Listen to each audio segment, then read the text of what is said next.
see what happens. All right, we are now looking at Chapter 2 in our motors class, Understanding Electrical Drawings. Are you ready for a degree of excitement heretofore unwitnessed? Well, I'm ready as I'll ever be. Good, good enough for me. Motor symbols. It's hot in here today.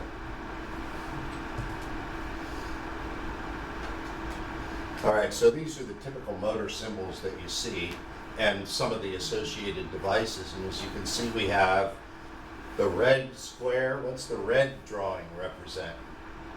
Oh, that's a freaking. It's ladder logic. It's basically yeah. Actually, that is a circuit breaker with a push button switch that you can use to turn it off as well. M, the little M, those are your contacts right here to turn your motor on. And again, we were looking at 3 because we're going to be talking soon about 3-phase. So instead of having 1 wire to the motor, we use 3 wires to the motor. It makes it run much more smoothly. So when we get into 3-phase, that will all make sense. So we control all 3 of those phases together. We have an OL. What do you think that stands for? Overload. Okay. What happens when you grab the shaft of a motor, other than ripping your hand to shreds? It slows the motor down. What does the motor respond with? More current to try to speed it up. Yeah. Right? So you can end up, more current causes more heat, and eventually you can overload the motor, which really is a heat thing. Which can be the command something like that. And you'll notice that down here at the bottom you have a stop switch, you have a start switch, standard ladder logic. What is this contact down here for? At the very bottom? Make sure the stop button is not pressed. No. You've used it before. It's in parallel with the start switch.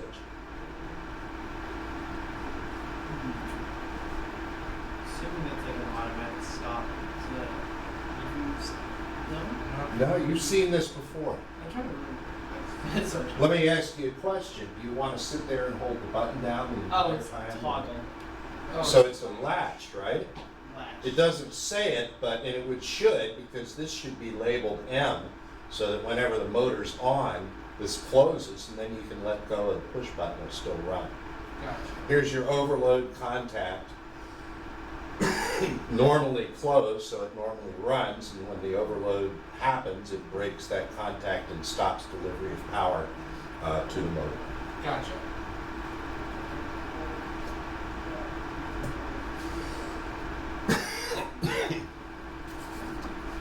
Disconnect switches. They look like what you see in the upper right-hand corner. Everybody's seen them. Boxes, panel boxes, whatever people call them. And you can see we have a couple of different types. 2-pole, 3-pole, and 3-pole fused.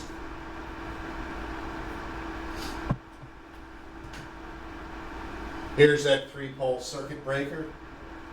Thermal overload relay. What does thermal tell you? Ease and overload. I'm guessing it toggles if it is too hot. And what about solid state? Solid state. No, solid state, it would be that there's no moving parts. Or some form, that's my thought process. Well, there has to be some moving part somewhere, but it's not the same, it's not laid out the same way. With solid state, you're using a slightly different measurement technique to get it done, and according to what you see there, you see it looks like there's a little adjustment that you can make, so you can make an adjustment for the solid state as to how much current you want it to shut off at. Except the thermal one, which would just be like at a set point. At a set temperature, right? So the thermal works at a set temperature, the solid state works at a set current. Gotcha. All right, some fuses. Control transformer. And a 3-phase magnetic motor starter that includes the thermal protection and the contacts, the starting contacts. Okay? Control transformer is used because most of the control logic, all the buttons that we press, are not going to run off of 600 volts. The motor runs off of 600 volts.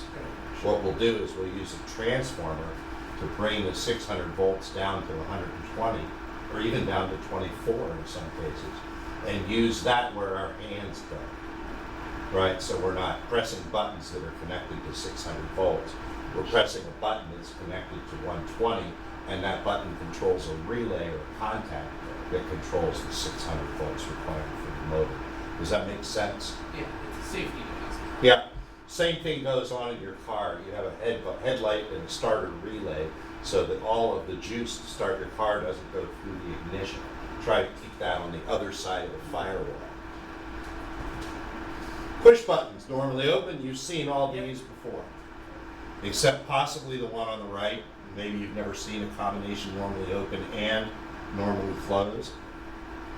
I'm just assuming that means it doesn't think I've been open, so it closed. Yeah.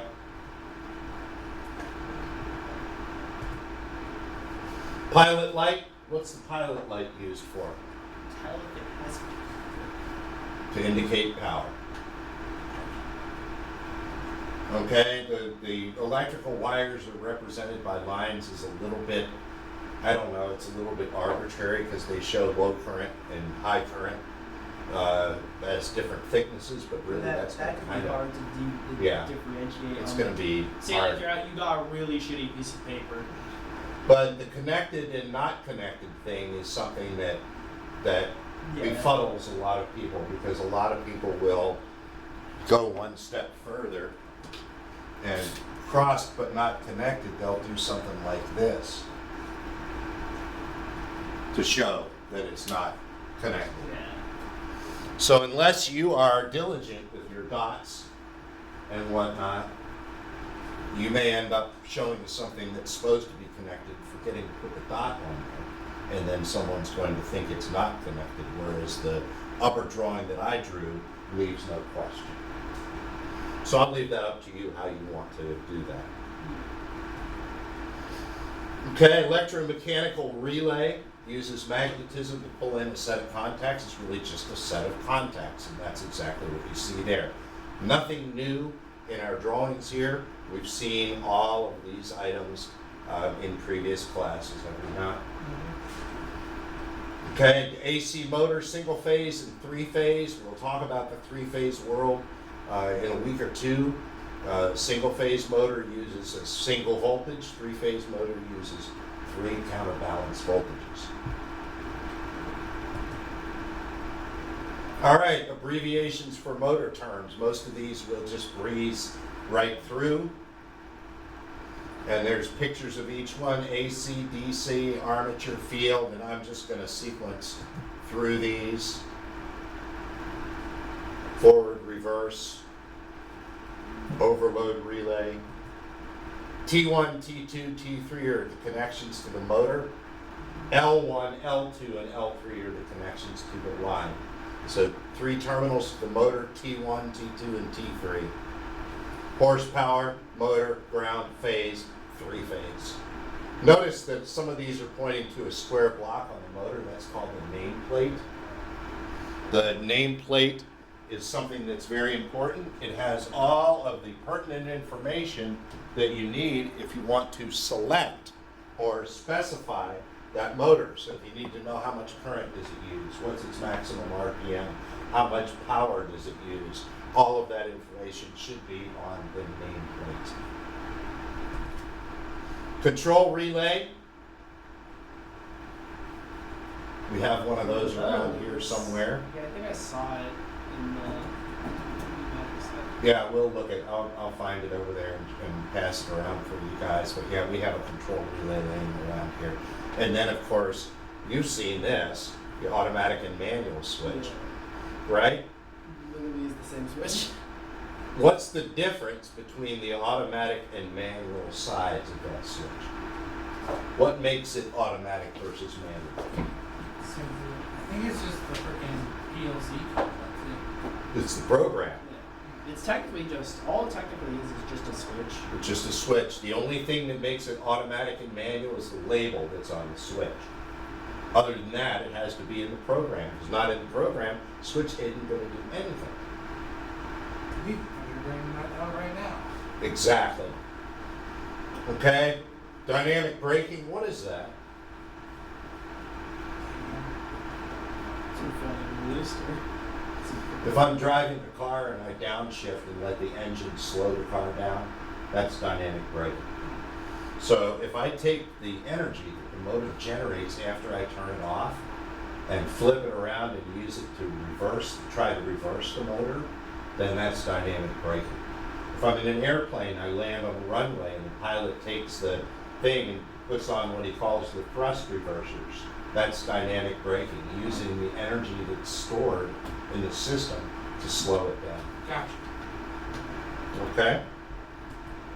Limit switch, what are they for? In case if limit switch. Limit switch is to turn something off if it's in a certain point, usually the other program. It's just another type of switch. It's a switch that stops motion when the motion reaches a certain point, right? Yeah. Primary, secondary, single phase transformer.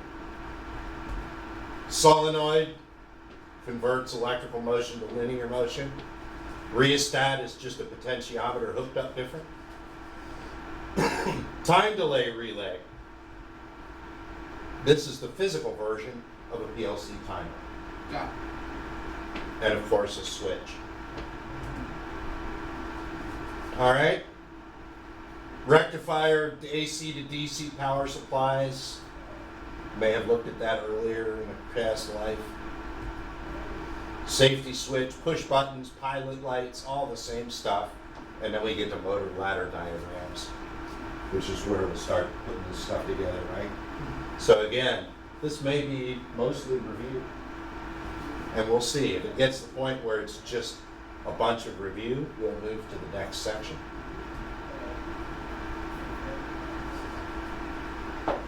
Okay, anything new here? No, it's just saying which parts are set, like which parts are what. The node points, basically, what the ends of the line, and then the contact bar is what you put in between to let current run through. Switch type is just kind of switch. Well, this is a float. What kind is the middle one? What do you think that would be? That's a spring. Sort of. That's to use the temperature. As the temperature increases, like a thermostat. Gotcha. So like the temperature pushes it up.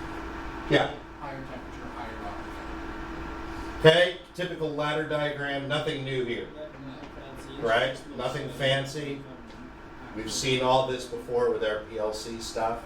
This does what? CR1. See how it's attached by name over there? I don't know why the hell I'm pointing the screen. I got to use these. See how CR1 is referenced over here at CR1-1? That ties these two together. That wasn't the case in that first diagram that we looked at, remember? Where it really didn't tell you it was a latch because it wasn't labeled. Rails, rungs, nothing new. Ladder diagramming as a programming language, yes. All of this, nothing new here. Okay, now you see where we have the control transformer here? Look at what happens. We're taking two of our three-phase lines, which are 480 volts, and we're running that 480 volts through a transformer and getting 120, so they're a 4-to-1 ratio, right? So the 120 volts is what we use to interface with the circuit, the motor and everything else. The control for the motor is 120 volts. The motor itself runs off of 480. So we're using the 120 here. When the temp gets to level, it switches on the motor. That closes these contacts and delivers the 480 directly to the motor. Is that clear? Yeah. I want that to be remote because if it's all the same voltage, things like that. Not necessarily. Just as a matter of review, when we draw contacts on a sheet like this, we draw them in their inactivated or off-the-shelf condition. So if it's a normally closed relay, we show it as a normally closed on the diagram, because that's what you purchased when you bought it. That just seems like common sense. It is, but common sense ain't all that common. Yeah, but sometimes you forget that common sense is common. Just write down this thing on the paper that it actually does. Yeah. but Okay, again, this is all review. I don't think we need to go through any of this. No. So we'll just step through the pages. Load, we've talked about that before. We've talked about resistances, all of this stuff we have talked about, haven't we? Rung numbers, wire identification, wiring numbers, crossed or broken line indicates a mechanical function. There's our control transformer. All right, let's see how far we can get before we see something new. And I think actually I'm just going to go ahead and get out of this because we're just about at the end of it. Let's move on to another slide to show. Part 1.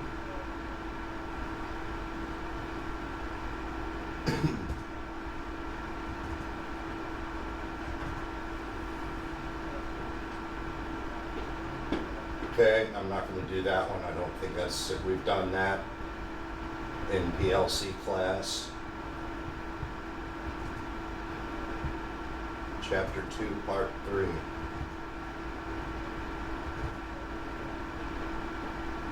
All right, now we can get into a little of this.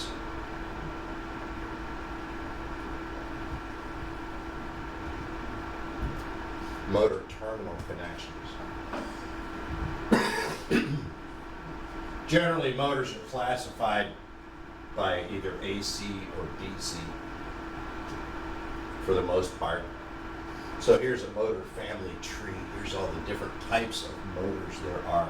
You'll notice that we have, it's broken up into at least AC motors, which is a lot of what we do, broken up into either single phase or three phase. Okay, DC motors, fairly simple. There's 3 or 4 different types of those, and we'll look at what the advantages of those types are, and then we'll look at some of these individual, at least the differences between those. When we talk about design A, design B, those all have to do with how much over speed they can be run. Motors have a maximum RPM and a duty cycle that says they can only be run at that RPM for a certain amount of time. But some motors are designed to work overload so that you can overwork them without any damage. And that's basically on the design letter of the motor. So DC motor connections. Okay, DC motors are really nice because the torque and speed relationship is easy to manage. If we apply more power, more voltage, typically causes a higher speed.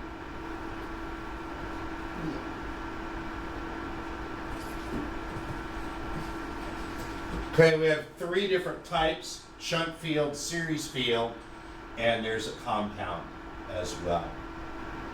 Okay, and other than going into the differences, I'm not going to go into the specific wiring, but I want to talk about the difference between shunt and series wiring. Shunt wiring means that we're exciting the outside portion here separately. The motors or the magnet on the outside is being controlled separately from the magnets on the rotor, which means that those two things are not tied together. Shunt motors are really good at maintaining a constant speed.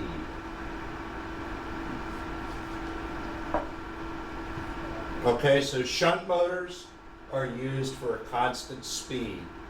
Series motors, if you notice, the coil is in series with the armature now, and now they share the same current. When one goes up, the other goes up. Okay? Series motors are good for providing constant torque. Gotcha. Okay, so they will vary their speed to give you the correct torque, whereas a shunt motor will vary its torque to give you the correct speed. See the difference between those? The problem that you have with a series motor is it relies on the load to keep it from exploding and just driving itself out, because what happens is it'll start If it speeding doesn't have a up. load, it just keeps going. Right, it speeds up, that makes the field stronger, which makes it Which speed makes it up go more, faster. and it just, just It will go until it explodes. self-fulfilling prophecy, it just kind of snowballs on itself. So it So needs a you have to have them hooked up to something or they will blow up, basically. Okay? But, so if you can remember, series motors, lots of torque. Shunt motors, constant speed. So which would you use for a digital clock or an analog clock? You would use a shunt. Because Sure, constant speed, right? At 3 o'clock, Yeah, you see consistent speed. at 3 o'clock, the hand is at its heaviest, right? And at 9 o'clock. At 12 o'clock, the hand has no weight at all in the direction of its rotation. So the load on the motor varies as the clock turns. They used to have a problem with clocks years ago when it got to be 3 o'clock or when it got to be quarter of, all the birds would sit on the minute hand and slow the clock down. And it would be on the hour, it would be late. And then when it got to 15 minutes, the birds would come back and sit on the hand again, and that would actually speed it up a little bit. So over the course of the day, it really didn't change, but on the hour and on the half hour, we're always off. Isn't that bizarre? So, you have to take that into consideration. What are you doing with the motor? What are you using it for, right?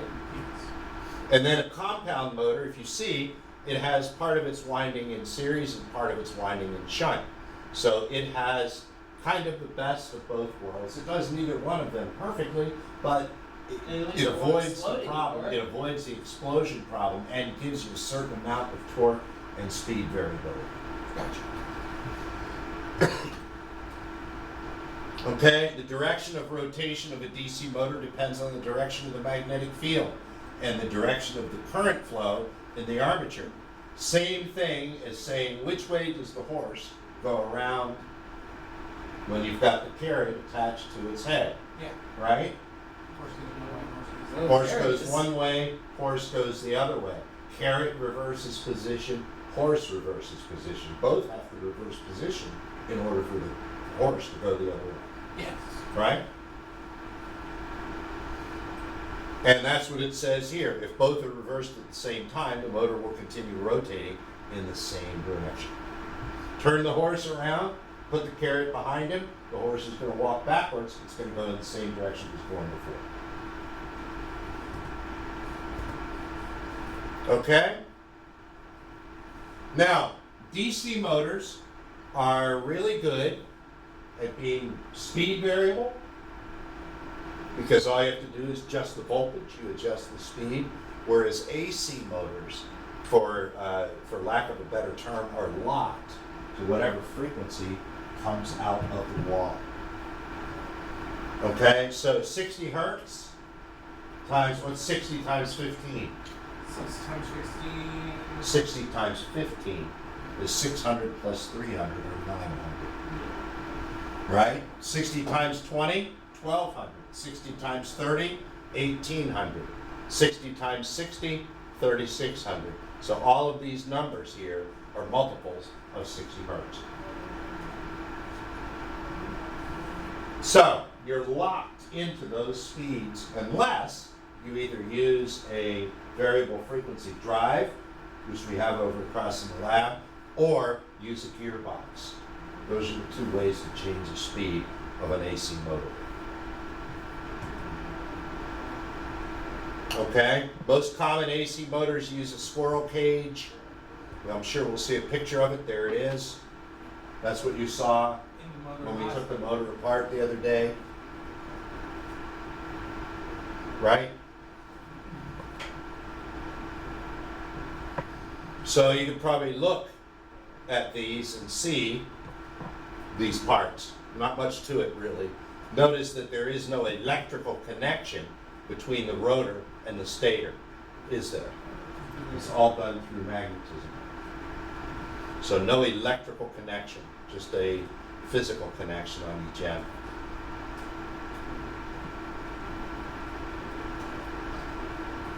Okay, why do we need two windings to start a motor?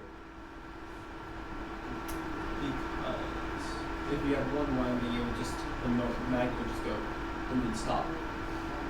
And it's a second one to do the certain. I see where you're going, but that's not quite the right answer. Damn.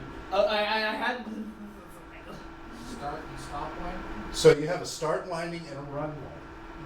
And when it gets up to a certain speed, you have a centrifugal switch that turns the start winding off.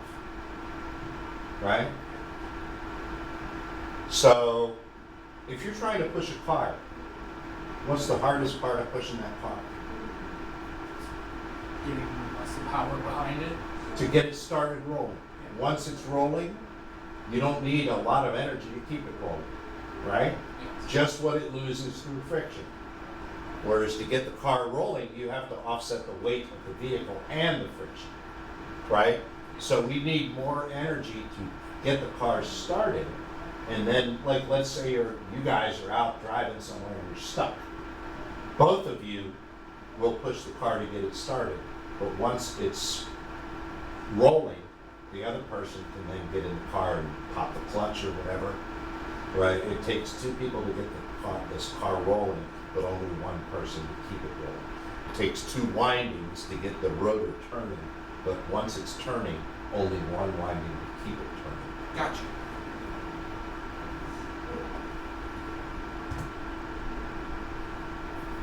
Okay, so we'll talk about the starting winding because there is a little more to it than just the idea of the extra power. What happens if the motor stops directly between north and south poles? It'll be like And when you turn it on, is it going to go this way or is it going to go that way? it's gonna go. I remember at North takes priority, and so it's gonna go fucking where it's north. I don't think magnets care about priority.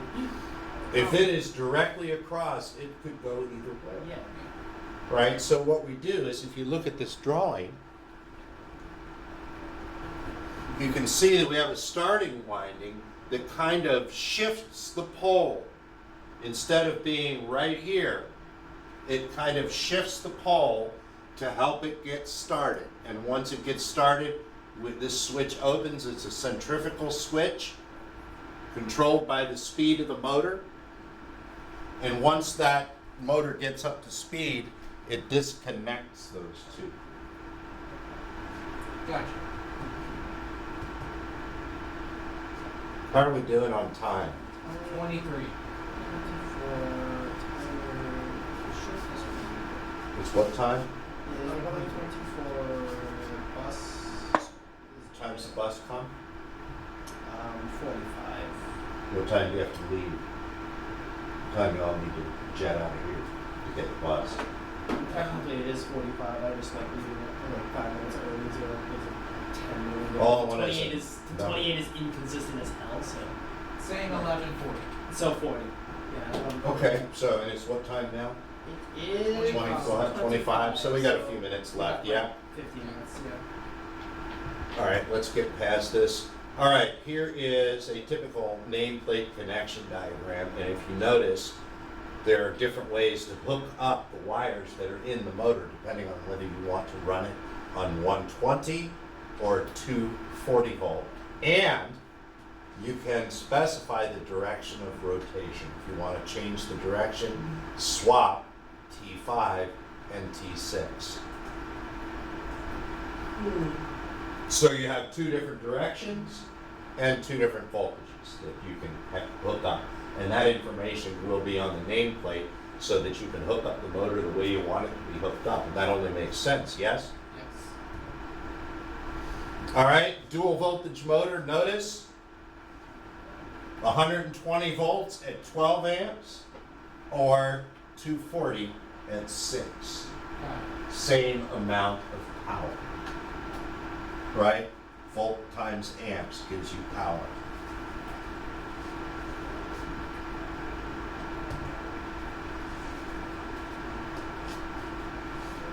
We'll talk about this a little bit later. We don't need to worry too much about this. Many motors have capacitors that are used to help them start. And those capacitors can often go bad, so that should be one of the first things that you look at if you have starting problems with a motor, is the start capacitor. Got it. It'll usually be in a separate little container attached to the motor. And we are not going to go through the three-phase connections today. We're going to save that for later. As a matter of fact, next time we meet, which will be tomorrow, we will cover three-phase so that we've got that behind us, and then the remainder of these PowerPoints will make some more sense. Got it. All right, so tomorrow we go through three-phase, and then we'll pick up where we left off here.